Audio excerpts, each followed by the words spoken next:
¿Y ahora qué hacemos? Che, ¿salimos una carrera hasta el puente? Ah, malísimo, siempre gana Alan. Igual no hay que hacer una carrera, vamos hasta el puente y vamos a ver si cruzamos esta vez. Dale, buenísimo. Yo no sé si me voy a animar. Dale, te vas a dar cuenta que del otro lado las cosas se ven diferentes. Está buenísimo. Re valiente, Ancha, mira, ¿cómo sois? Te vas a dar cuenta que con cada paso te vas a ir tranquilizando más.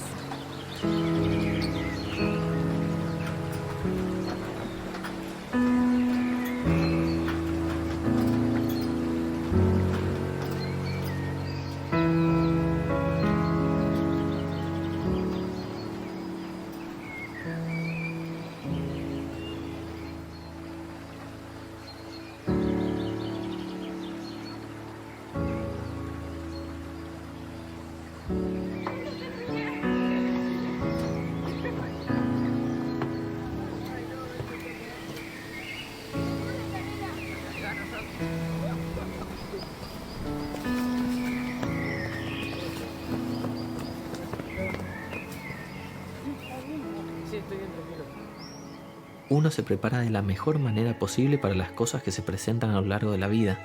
Para un partido te entrenás, para una lección difícil estudiás, para tener un trabajo te capacitas.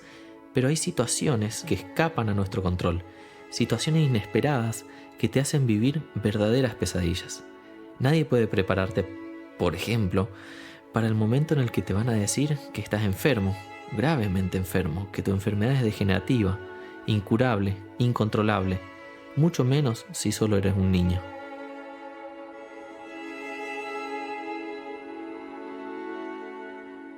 Desde que estamos juntos, lo decidimos para todas las circunstancias, para las tantas cosas buenas que vivimos, como en las pruebas más duras. Desde que estamos juntos, soñamos con formar una familia que tenga valores, valor para ayudar y el valor de servir a quien lo precise. Y nuestra pequeña Maya lo comprendió desde temprano. Uno puede prepararse de la mejor manera posible para los problemas que se presentarán a lo largo de la vida. Pero hay situaciones, problemas y dolores infinitos para los cuales parece no haber solución. Y es en esos momentos donde aparece la respuesta, donde se fortalece nuestra esperanza. Eso, todo. Ahora rompemos el huevito. Riquísimo. Un poquito más de harina. O sea, ella era muy colaboradora, era bastante obediente, entonces era una tarea fácil, por así decirlo, ¿no? O sea, después cuando vinieron Tom y Lara, los mellis, ella nos ayudaba un montón. Alan, por ahí algunas cosas, o sea, no puede hacer, le pedía y ella se lo hacía, ya sabía, ¿viste? Entonces lo ayudaba un montón a pasarle las cosas que son muy simples para algunos, pero en nuestra familia es otra dinámica. Gracias, papá. Y vamos a ponerle los chips. Seguimos amasando. Siempre soñamos con tener una familia, pero siempre fuimos muy cautelosos y muy cuidadosos con eso. Especialmente yo. Era el que ponía más los frenos porque ella, con lo emprendedora que es y con lo positiva que es como que dale para adelante y no hay problemas, y entonces yo la frenaba y le decía pará, pero vamos a hacer un estudio genético a ver si vos no tenés algún gen que conmigo vayamos a tener hijos con nuestra propia enfermedad. No, yo me quiero casar, igual quiero formar una familia con vos, no importa si lo que pase. Sabíamos que íbamos a poder tener hijos portadores de atrofia muscular, pero no enfermos de atrofia muscular. Entonces, desde ese mismo momento también ya el panorama se amplió, porque estaba la posibilidad de tener hijos. Yo sabía que iba a ser complicado tener hijos en el sentido del cuidado, porque muchas veces ella no iba a poder tener la ayuda que tienen la mayoría de las madres. Levantarse rápido de la cama, de ir a alzar, hacerle cocollo a los chicos, subirlos arriba, andar en bici o correr con ellos, o ir a la plaza y subirse a los juegos. Iba a ser una tarea mucho más pasiva la mía, Y bueno, eso lo hablamos. Y igual ella sabía a lo que se enfrentaba. En todo el camino estuvo muy segura. Y yo la acompañé en eso. O sea, si ella estaba segura, bueno, no me iba a achicar yo.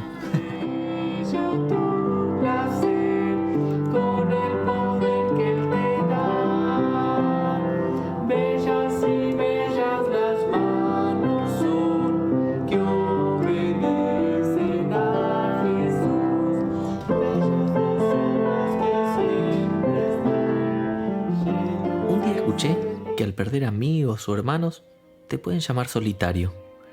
Cuando pierdes a tus padres, te llaman huérfano. Y si pierdes a tu compañera, te llaman viudo. Pero, ¿qué pasa si pierdes a tu hijo? Eso no tiene nombre.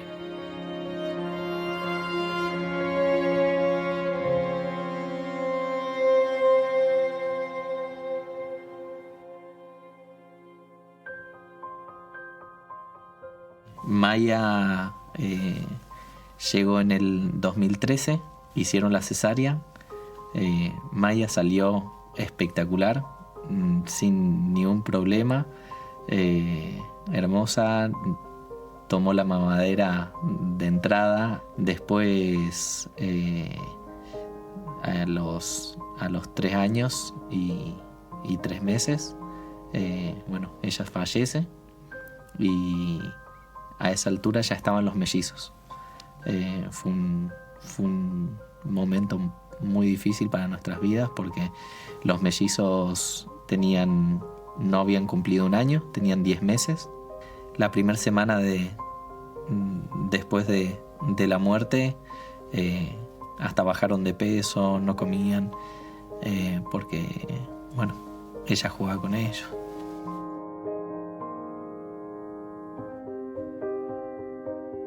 Desde ese día que ella falleció, yo le pedí al Señor que Él haga el milagro en mi vida, porque no es fácil, no te sale. O sea, es sobrenatural. Seguir adelante, aguantar, y más con otros niños a cargo, y ver una madre que siga sonriendo y sigue haciendo no quería que ellos vean una madre triste, deprimida, y entonces dije, no, yo no quiero eso para mis hijos. Y la esperanza para mí es lo que me ayuda a seguir cada día. O sea, sin esa esperanza sería muy difícil. El tener esperanza en que algo nuevo vendrá, en que no me va a costar pararme de esta silla, no me va a costar caminar, no me va a caer, y voy a tener a mis hijos todos sanos. Elena de Guade habla que cuando venga Jesús, los niños que murieron antes de tiempo se despertarán y los ángeles los llevarán a los brazos de sus madres. Yo quiero ver a Maya en los brazos de Nati. Va a ser hermoso. Y también Tommy, Lari y Ivy, que la puedan conocer a su hermanita. Ese día cuando ya no haya más lágrimas, más dolor, más enfermedad. Sí, para nosotros como familia y para todas las familias. Va a ser un momento hermoso.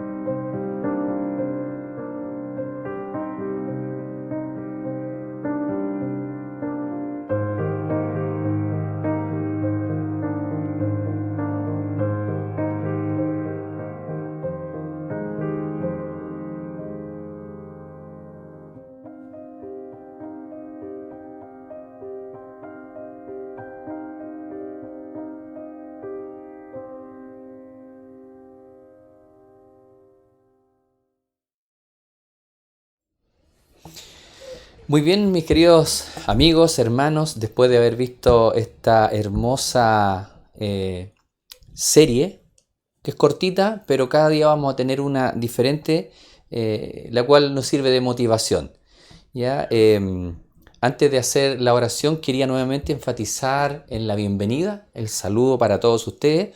Acá Ángela nos saluda, que el Señor le bendiga a ella junto a su hija Verónica, ¿ya? Que puedan compartir este tema que vamos a tener esta tarde. También está nuestro hermano Félix, que el Señor lo bendiga, ¿ya? Y no recuerdo quién es más, pero también está Laurita, que el Señor la bendiga junto a sus pequeñas, a su esposo, que la acompañe y que ánimo para que estemos conectados toda la semana. Y también para Inés. Inés es mi prima, ella vive allá en Córdoba, en Argentina, está convaleciente de una operación, está en un postoperatorio, que el Señor le bendiga por estar conectada, ¿no es cierto? Que la palabra la anime, la motive, así como todos los que se han conectado en esta hora, que la Sagrada Escritura, ¿no es cierto?, la lectura sea de bendición. También me dicen que René Dorcín está conectado. Saludos, René, que el Señor te bendiga, que esto te motive a seguir adelante.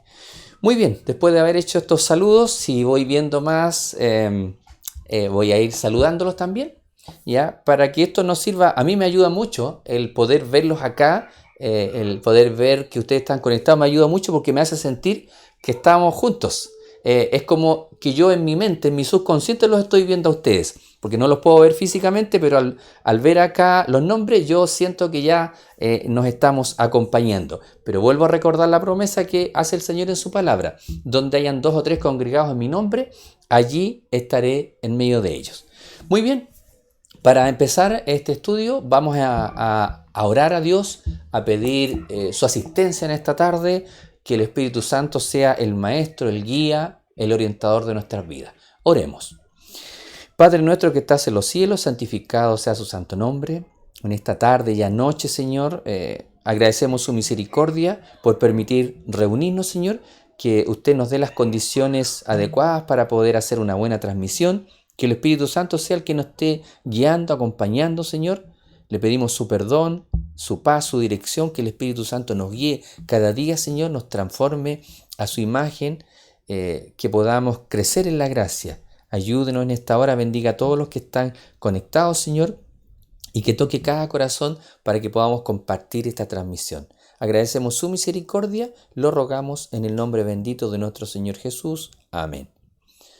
Muy bien, antes de partir les recuerdo, compartan la transmisión. Ahí abajito en el lado izquierdo abajo dice compartir. En un segundito usted toma el teléfono, hace clic, ¿no es cierto?, y comparte para que todas sus amistades también tengan la posibilidad de poder conectarse. El tema de esta tarde se titula Cristo nuestro sustituto.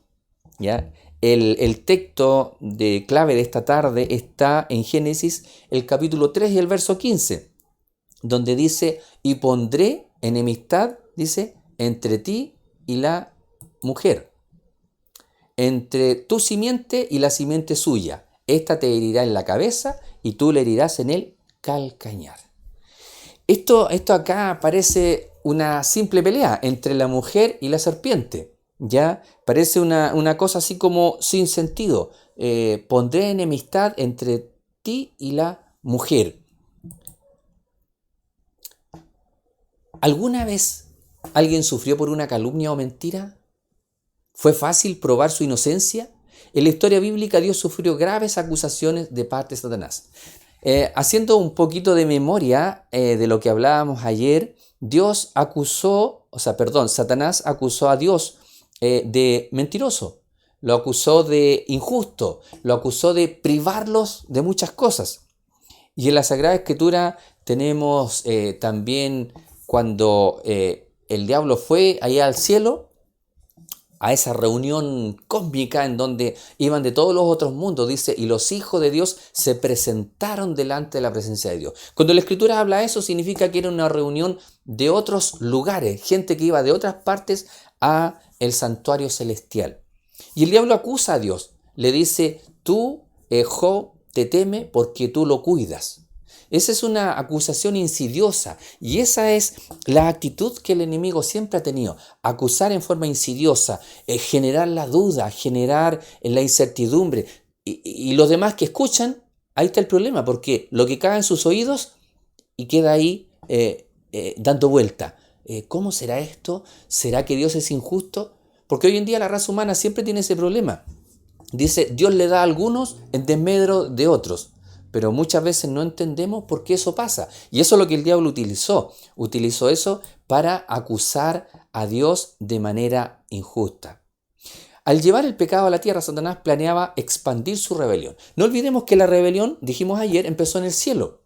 Satanás comenzó, ¿no es cierto?, compartiendo comentarios insidiosos de su parte en contra de Dios. El problema, dice la pluma inspirada, era que los seres celestiales no se daban cuenta. No, porque él lo hacía de tal manera, se presentaba como ofendido, como perjudicado, que todos sentían simpatía hacia él. Lejos de poder decir, oye, no, tú estás equivocado, sentían simpatía. Y tal vez llegaron a pensar que a lo mejor era verdad. Pero él se presentaba en forma muy, muy astuta.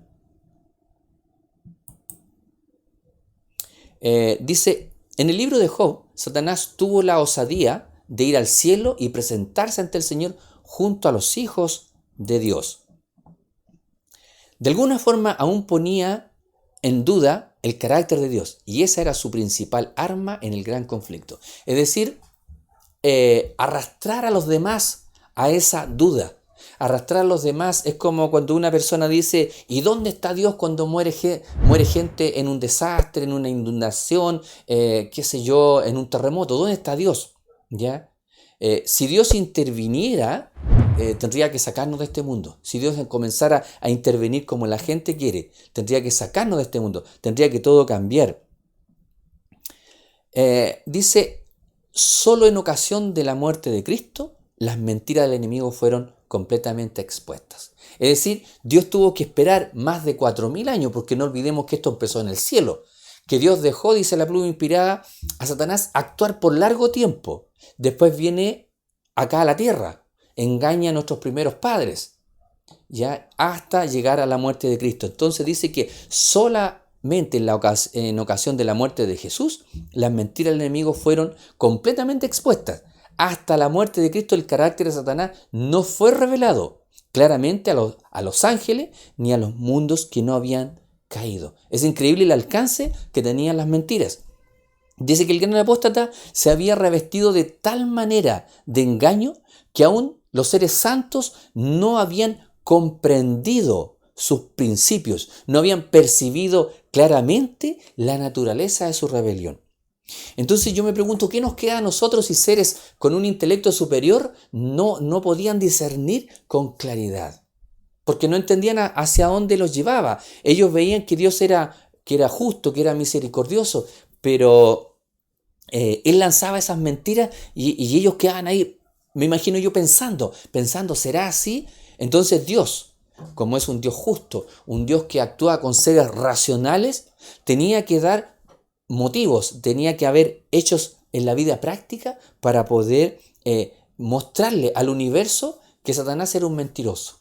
Pero para ello se requería de mucho tiempo, para ello se requería de situaciones muy especiales, como el hecho de que Jesús, el Creador, tuviera que venir a morir en la cruz, para realmente desenmascarar al enemigo, para que no tan solo los ángeles del cielo, sino los seres de otros mundos, de otras galaxias, de otros confines del universo, pudieran darse cuenta del alcance de la maldad de Satanás. Realmente es terrible cuando lo vemos de esa perspectiva. El enemigo de Dios buscó el éxito en el jardín del Edén, el hogar de la primera pareja de la familia humana. En este aspecto uno podría pensar, bueno, cuando dice Job y los hijos de Dios se presentaron delante de la presencia de Dios, podríamos pensar, bueno, entonces en los otros mundos no pasó esto que pasó en la tierra, es decir, no anduvo Satanás tentando. Pero la pluma inspirada dice que sí lo hizo, y ayer lo recordábamos con esta frase del conflicto de los siglos. Dice, el árbol de la ciencia del bien y del mal en los mundos no caídos dice, es un nuevo testimonio de la lealtad de aquellos seres hacia Dios. Entonces nos causa pena el hecho de que acá hayan sido escuchadas sus mentiras, nos causa pena y tristeza por todo el dolor que esto ha arrastrado. No culpamos a Adán y Eva, sino pensamos en las consecuencias que esto implicó para la familia humana, porque lamentablemente fuimos los únicos que caímos en esta situación. ¿Qué dice la Biblia sobre el jardín del Edén? ¿Había algún significado especial en él? ¿Qué es lo que dice la Escritura acerca de este lugar hermoso? Una de las cosas que dice, y vio Dios todo lo que había hecho, dice, y aquí era bueno en gran manera. Un lugar hermoso, un lugar agradable para vivir. Un lugar que tenía puertas, porque cuando la primera pareja tuvo que salir de ahí, Dios puso guardias en la entrada. El Edén y el idioma del santuario. El jardín del Edén fue creado no solo para servir de habitación, sino también como un punto de encuentro con el Creador. Es decir, a falta de un santuario, el jardín de Edén era un santuario. Porque este jardín de Edén también fue tomado desde el cielo. Porque no olvidemos que cuando Dios creó a Lucifer, el querubín cubridor, dice en el huerto de Dios, en el jardín, dice, te paseabas. Es decir, Dios trajo desde allá, si me imagina a mí una muestra, trajo de allá parte de este jardín y lo replicó acá en la tierra. Por lo tanto, era un punto de encuentro entre Dios y el hombre. Dice que Dios cada día se encontraba con la pareja. Los ángeles también venían a comunicar, ¿no es cierto?, los mensajes divinos.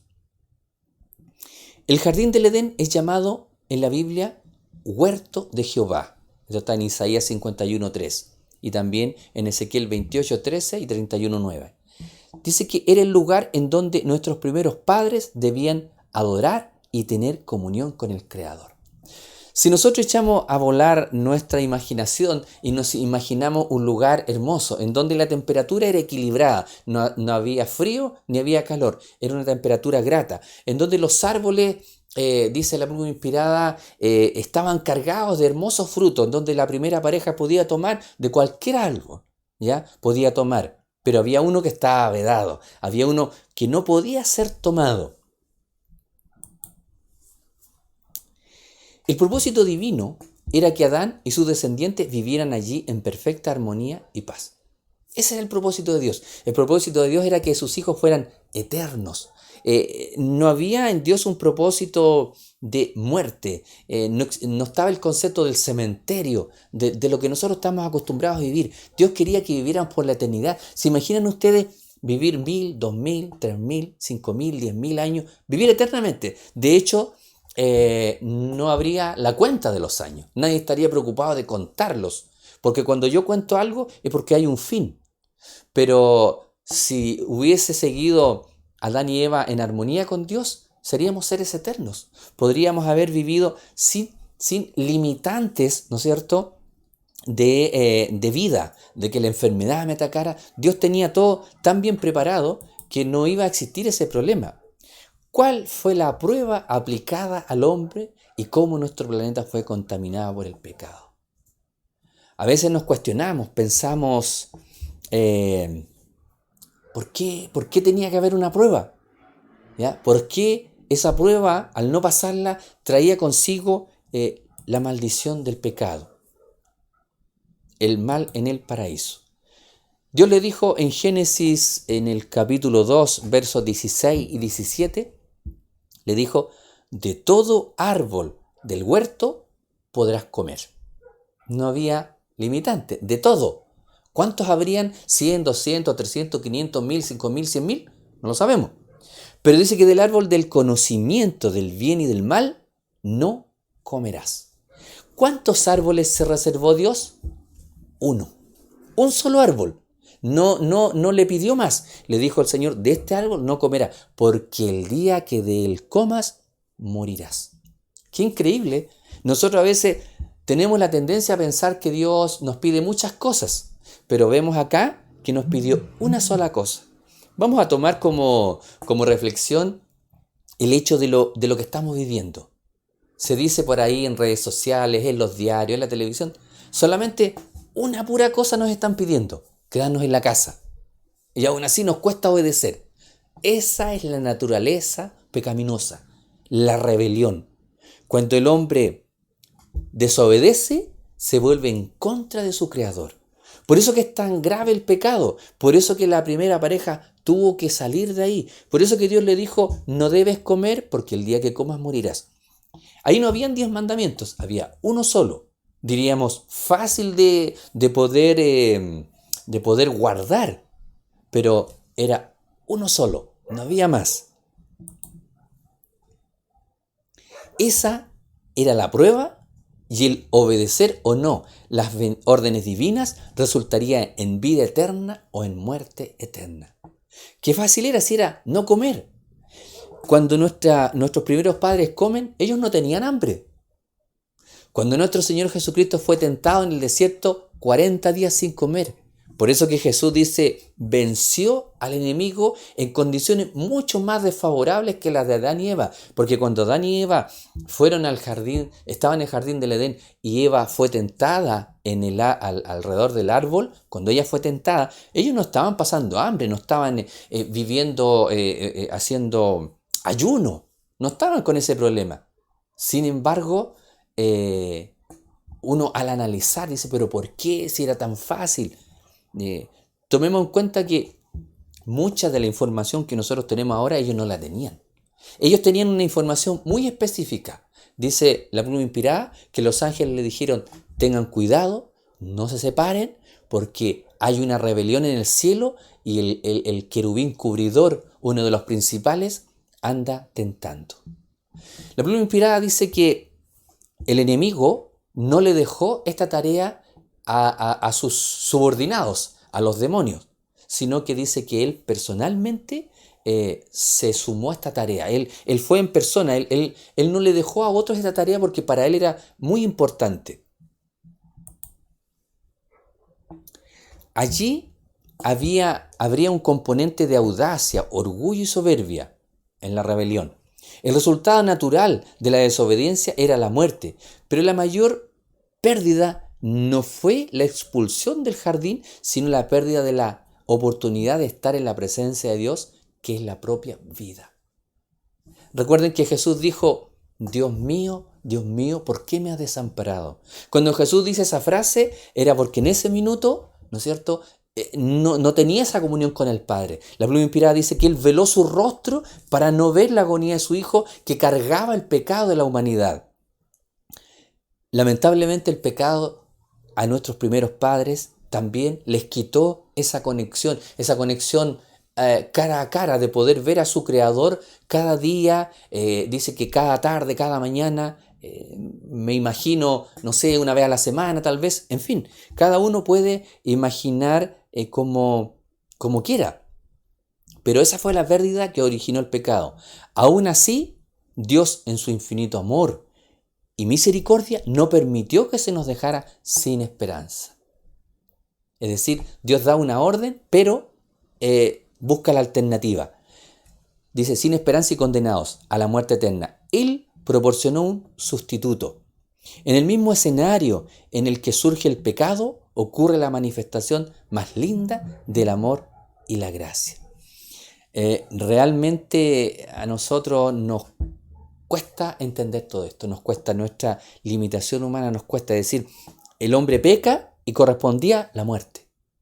Fíjense que Dios deja a nuestros primeros padres solos.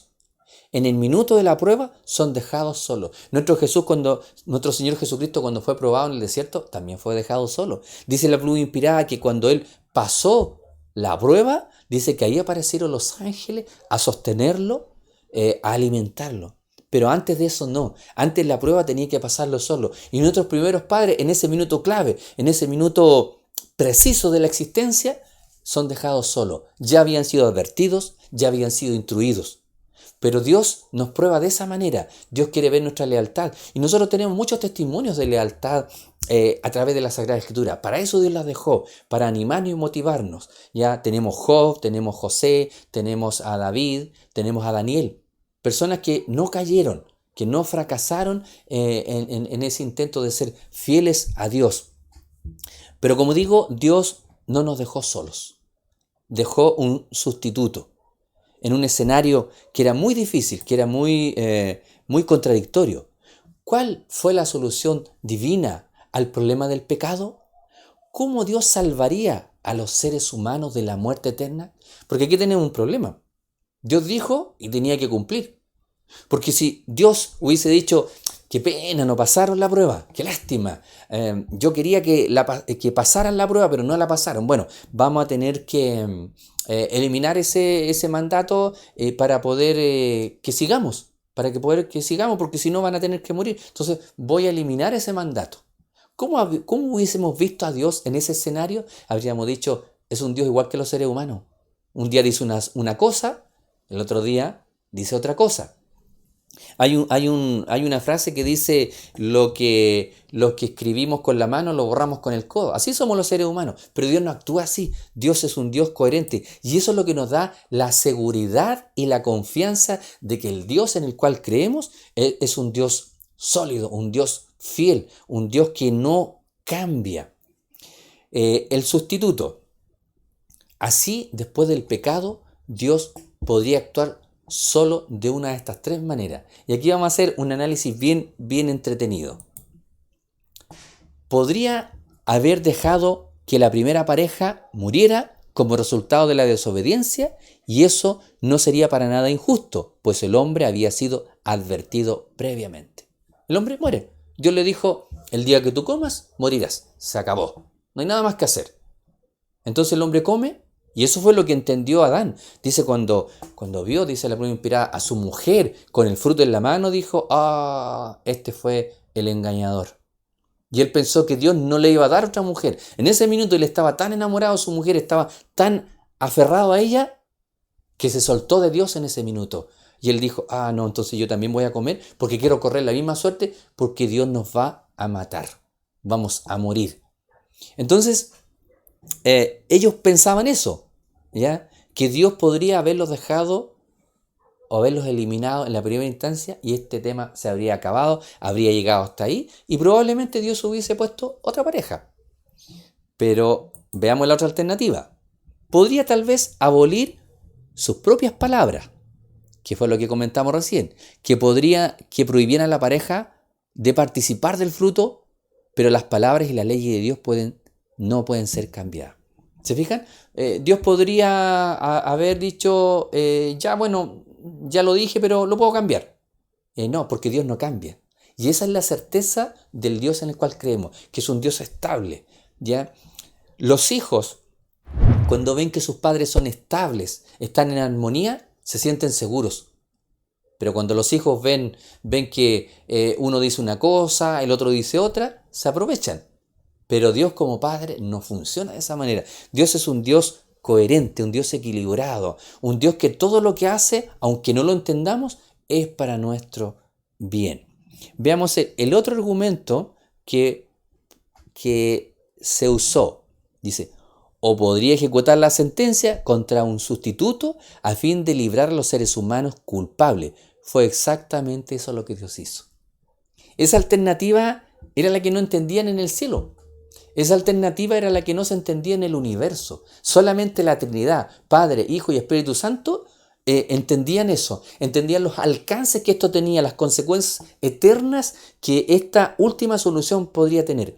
Jesús dijo, Padre, yo voy en lugar de ellos.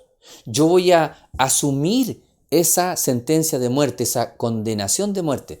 Pero fíjense que la Biblia inspirada lo describe de esta manera. Ella dice, cuando se produce este problema, dice, Jesús entra en la luz es el Padre, y sale, dice, con el rostro preocupado. Dice que lo hace 3 veces, y la tercera vez dice, hecho está, estamos de acuerdo.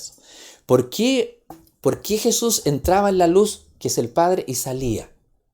No había acuerdo. Era porque el Padre se resistía a que Jesús, su Hijo, viniera a morir. Se resistía a que Miguel, quien es como Dios, viniera en lugar del hombre culpable. Pero no es porque Dios no lo quisiera, sino porque no era algo fácil. Porque si Jesús fracasaba, si Jesús se perdía, se desequilibraba el universo entero. Ni siquiera quiero pensar ni analizar las consecuencias que esto hubiese implicado si Jesús hubiese fracasado en su misión. Pero para Jesús el éxito de la misión estaba en la sumisión y estaba en la obediencia. Por lo tanto, Él se transformó en el Cordero Pascual, en el sustituto. Cuando en el Génesis, que leíamos recién, Génesis 3:15, dice, pondré enemistad, dice, entre ti y la mujer, y entre tu simiente y la simiente suya. Esta te herirá en la cabeza y tú le herirás en el talón, en el calcañar, dice otra versión. Entonces el Señor dice, pondré enemistad entre ti y la mujer, entre tu simiente y la simiente de la mujer es Cristo. ¿Ya? O sea, ahí estaba profetizado lo que iba a ocurrir, ¿ya? Las consecuencias que iban a ocurrir en esta larga batalla contra el pecado, para poder solucionar este problema, porque Dios no lo podía dejar así tampoco, ¿ya? Por ejemplo, antes de leer la siguiente diapositiva, Dios hizo la siguiente acción. Cuando el hombre pecó, inmediatamente puso 2 querubines cubridores y una espada de fuego frente al jardín del Edén. ¿Para qué? Porque dijo Dios, no sea que el hombre alargue su mano y tome del árbol de la vida, y así hubiésemos sido pecadores eternos, lo cual hubiese sido peor que lo que estamos viviendo ahora, porque ahora somos pecadores pero finitos. ¿Se imaginan pecadores infinitos? ¿Se imagina tener, a Atila todavía vivo? ¿Se imaginan tener a Hitler todavía vivo? ¿Cómo sería el mundo? Guerras, peleas, sería peor de lo que es. Por eso Dios en su sabiduría, Él dejó que el hombre quedara solo por unos instantes para pasar la prueba, y cuando no la pasó, inmediatamente ordena 2 querubines, ¿no es cierto?, guardando la entrada del jardín del Edén para que el hombre no tomara del árbol de la vida, porque eso sí que hubiese sido peor. Entonces dice que Jesús es designado en el texto como el descendiente, como la simiente que vendría para herir la cabeza de la serpiente. Porque Satanás queda simbolizado como la serpiente que usó en Edén para engañar a la mujer. Entonces dice que en esta guerra entre la mujer y la serpiente, dice que esta serpiente heriría en el calcañar a la mujer, pero ella heriría en la cabeza a la serpiente. Es decir, lo que Cristo hace en la cruz es poner la sentencia de muerte contra Satanás. Entonces, tenemos un resumen del gran conflicto entre Cristo y Satanás. Fue una guerra que comenzó en el cielo. Por ahí yo escuchaba la siguiente, enfoque que me gustó mucho. Satanás, ¿no es cierto?, no veía a Cristo como igual a Dios. Por eso el nombre de Cristo, ¿quién es como Dios? Solamente Cristo, porque es una pregunta. ¿Quién es como Dios? Solo Cristo. Pero dice que Lucifer, ¿por qué ambicionó el trono de Cristo? Porque él lo veía como un igual. Jesús era Miguel, era el comandante, era el arcángel, el que guiaba a los ángeles, ¿ya? Lucifer estaba en la presencia directa del Padre. Entonces dice que él veía un trono desocupado y él decía, yo puedo estar ahí. Recuerden que en el texto dice, subiré, dice, a los lados del norte y allí estableceré mi trono, porque quería usurpar el trono de Jesús. Entonces, esta guerra comenzó en el cielo por el poder, ¿ya? Y por eso dice la Escritura, dice que Jesús dice, no se aferró, el ser igual a Dios no, como cosa a la cual aferrarse, no se aferró de ello, sino que se despojó de todo, tomando, dice, forma de siervo, ¿ya? Por eso que él era Miguel, el que dirigía a los ángeles. Entonces dice que fue una guerra que comenzó en el cielo, continuó en la tierra, donde Cristo nuevamente los derrotó. No olvidemos, dice, que el dragón, dice, ya, Satanás, fue echado del cielo, junto con los que le siguieron. Fueron desechados, fueron alejados del cielo. Jesús vino acá a la tierra y lo volvió a derrotar, dice, y que terminará finalmente, dice, con la destrucción definitiva de Satanás al final del milenio. Es decir, Jesús en esta guerra siempre va ganando. Y nosotros nos tomamos de esa victoria, ¿ya? Para nosotros es muy importante el hecho de que nosotros, ¿no es cierto?, sepamos que estamos del lado del bando ganador. Adán y Eva sacrificaban animales a la puerta del jardín. En cada animal muerto se anunciaba la promesa del libertador. Recordemos que el jardín del Edén no fue sacado de la tierra sino hasta el diluvio. Eso lo dice la Pluvia Inspirada. Estuvo ahí en la tierra. Los hombres pudieron ver esta manifestación extraordinaria del poder de Dios. Ver a esos, yo imagino, querubines gigantes poderosos ahí resguardando la entrada. Entonces los hijos de Dios dice que iban a ese lugar, iban a hacer sacrificios. Ese era el templo que ellos tenían para encontrarse con Dios. Dice, Abraham vuestro padre se gozó de que había de ver mi día y lo vio y se gozó. Por fe, ¿no es cierto?, vio la venida del Mesías. Debido a la entrada del mal en este mundo, el jardín del Edén fue contaminado. Sin embargo, Jesús vino cumpliendo las profecías bíblicas. Por medio del ministerio de la encarnación y de su sacrificio, se garantizaría una segunda oportunidad. Es decir, gracias a Jesús, gracias a su muerte en la cruz, nosotros podemos alentar una esperanza de vida eterna. Porque si no tuviésemos esa esperanza, ¿de qué serviría vivir en esta vida? Pasar, nacer, vivir, morir, sin ninguna esperanza de algo mejor, de algo más grandioso que lo que nos toca vivir. La justicia divina exigía que el pecado recibiera la penalidad. Pero la misericordia de Dios ya había encontrado una forma de redimir a la raza humana caída. El sustituto, el Cordero Pascual, el lugar de. ¿Ya? En el Éxodo, en Egipto, cuando el pueblo de Israel, antes que saliera, dice que ellos debían manchar o marcar con sangre los dinteles de las puertas. ¿Para qué? Para que el ángel exterminador no entrara a ese hogar. Ahora, esa misma sangre que fue derramada en la cruz impide que nosotros recibamos esa condena de muerte. Pero si nosotros nos aferramos por fe a sus méritos, a su promesa de redención y de vida eterna. Cristo no salió ileso de esa batalla contra la fuerza del mal. Las marcas de los clavos en sus manos y pies para siempre serán el único recordatorio del alto precio que pagó para librarnos de la muerte eterna. ¡Qué increíble! Es el único recuerdo. La Pluma Inspirada dice en el último capítulo del conflicto de los siglos, no quedará ni raíz ni rama del pecado. Todo volverá a la armonía que Dios quiso en el principio. No habrá nada de que nos recuerde el pecado. Solamente cuando Jesús levante sus manos, veremos esas señales que quedarán por siempre. Y realmente esto tiene que llevarnos a constreñir nuestro corazón. Que este se doble en adoración y alabanza por lo que Cristo hizo por nosotros. Este cambio de visión debe llevarnos a ver a Jesús como algo diferente. Ya no como el Jesús crucificado, sino como el Jesús victorioso. Contemple por fe las marcas en las manos de Cristo. No las podemos ver directamente, sino veámoslas por fe. Las heridas que Él sufrió allí fueron por ti y por mí. Valora el gran esfuerzo realizado para tu salvación. Acepta hoy el llamado de Dios para salvar y transformar tu vida, mi vida. Lo que Dios hizo fue demasiado grande. El mayor don del cielo, que era su Hijo, vino a esta tierra a morir por cada uno de nosotros. La batalla siempre ha sido desigual. Siempre el enemigo ha estado en ventaja, pero siempre ha sido derrotado.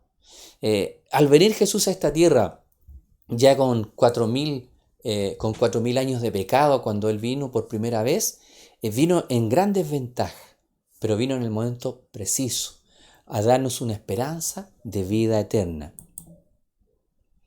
Realmente quiere el Señor en esta noche darnos su bendición. Quiero que quede en la mente de cada uno la tranquilidad y la perfecta paz de que el sacrificio de Jesús no es en vano si aceptamos por fe su muerte expiatoria. No es en vano. Es un sacrificio que es válido y que tendrá consecuencias eternas para nuestras vidas. Que el Señor nos bendiga, nos acompañe. Mañana nuevamente nos veremos. Esperamos que la palabra del Señor, ¿no es cierto?, haga impacto en nuestra vida. Vuelvo a insistir, compartamos las transmisiones para que muchas personas, ¿no es cierto?, puedan participar de estas hermosas verdades. Y antes de terminar, un saludo para la hermana Blanca Valenzuela, que el Señor le bendiga junto a su familia por estar viendo la transmisión. También saludos para Patricia y Millaray. También nos saluda Andrés desde Chillán. Que el Señor le bendiga. Ya no pueden salir de la ciudad, así que el Señor los acompañe para que pronto esta cuarentena pueda pasar para retomar, ¿no es cierto?, las actividades. Muy bien, vamos a orar, ¿no es cierto?, para que el Señor impregne su santa palabra en nuestros corazones, para que este hermoso sacrificio de Jesús sea algo real y algo vivo y no una mera historia. Nosotros tenemos que tener al Cristo empírico, más que al Cristo histórico, el Cristo de la experiencia en nuestras vidas. Oremos. Padre nuestro que estás en los cielos, Señor, después de haber estudiado estas maravillosas verdades en las cuales vamos comprendiendo poco a poco todo lo que hubo que poner en marcha, en movimiento. Y lo más principal, que nuestro Señor Jesús viniera, se hiciera un bebé inocente, un bebé indefenso, para venir a morir por nosotros. Satanás desde el primer inicio trató de matarlo, pero no lo pudo. Y solamente Él puso su vida por cada uno de nosotros. Que esa misericordia, Señor, sea extensiva a cada uno. Que usted bendiga a todos los que en esta noche han dejado un tiempo de lado para poder estudiar esta hermosa verdad. Que usted les bendiga, que el Espíritu Santo esté en cada corazón. En sus manos dejamos todos nuestros problemas, nuestras dificultades, Señor, todo lo que nos limita, porque sabemos que nuestro amado Jesús está mediando por nosotros en el cielo y Él es nuestro sustituto y nuestro garante. Gracias, Señor, por esas maravillas y denos un descanso reparador en la noche, que mañana nos levantemos con nueva fuerza, Señor, sabiendo que tenemos vida eterna delante de nosotros. Gracias por todas sus maravillas, lo rogamos en el nombre de nuestro Señor Jesús. Amén. Amén. Muy bien, que el Señor les bendiga y mañana nos encontraremos a las 19 horas. Y vuelvo a repetir, compartan la transmisión. Que el Señor les bendiga.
Jesús.